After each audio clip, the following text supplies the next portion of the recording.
Israel has every right to do what is necessary to decimate Hamas as a threat to Israel. But let's try to put this a bit more in some perspective.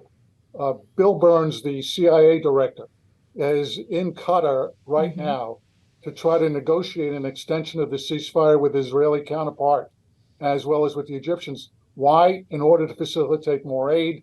Why? Because the Israelis don't have a good end game that they can share with the United States.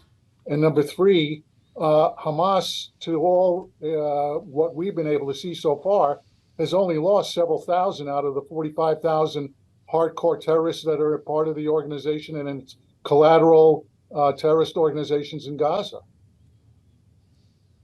Well, to your point on the conversations that were happening in Doha, it's the U.S. involved here and Egypt and Qatar. Do any of them have enough leverage over either the Israelis or Hamas to push for a continued ceasefire? Or ultimately, is this going to be up to these two groups? I just wonder how those kind of conversations are going with the other countries that are involved here.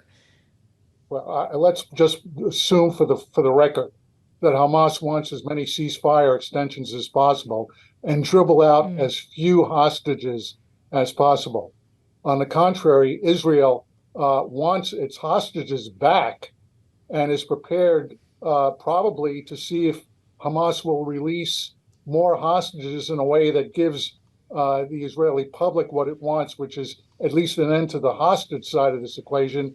And I don't think that the Israeli military is sitting anxious to pull the trigger again at this point until they're able to figure out an end strategy once any ceasefire or durable extension of the current pauses comes to an end.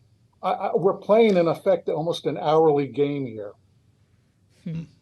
Ambassador Cayley asked you about Hamas's ability to rebuild and regroup in the middle of a pause like this. How about on the other side? How long can the IDF reasonably remain crouched if days or even weeks go by and still be ready?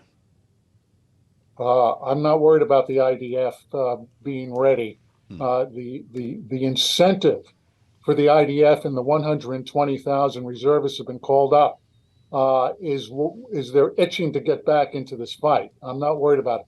What I'm more concerned about is the impact on Israel's economy. Israel was humming along until October 7th.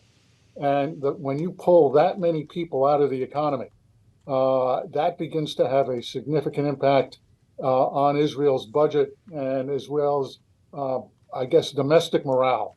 But let's also not forget that there's another front in the north that is sapping Israel's energy as well. And as long as the conflict with Gaza continues, Israel faces an enormous challenge in the north, which, after all, is the real threat for a broader conflict, and that is between Hezbollah, Iran on the one hand, and the United States and Israel on the other. Ambassador, I'm glad you brought that up because, as Joe mentioned, Secretary of State Antony Blinken is going to make another trip to the region. And in addition to expressing U.S. support for Israel, in addition to pushing for greater humanitarian relief, we do expect that a lot of his effort is going to be focused on preventing this conflict from expanding any further. How great do you think the risk is right now of this becoming wider regionally?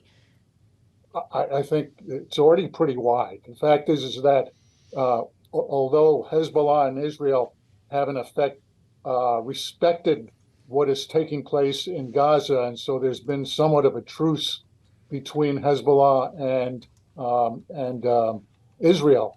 Hezbollah's leader has made it very clear that as long as there are hostilities that are continuing in Gaza, Hezbollah will continue to do what it can to divert IDF attention away to, in effect, make Israel's life and the Israeli population's life in the north miserable, as well as Israel doing the same for southern Lebanon. You have a massive dislocation now on both sides of the border of inhabitants that have lived on both sides of the border as a result of the fear factor that it's at work, that at any hour, at any day, there can be a significant resumption of hostilities between Israel on the one hand and Hezbollah on the other.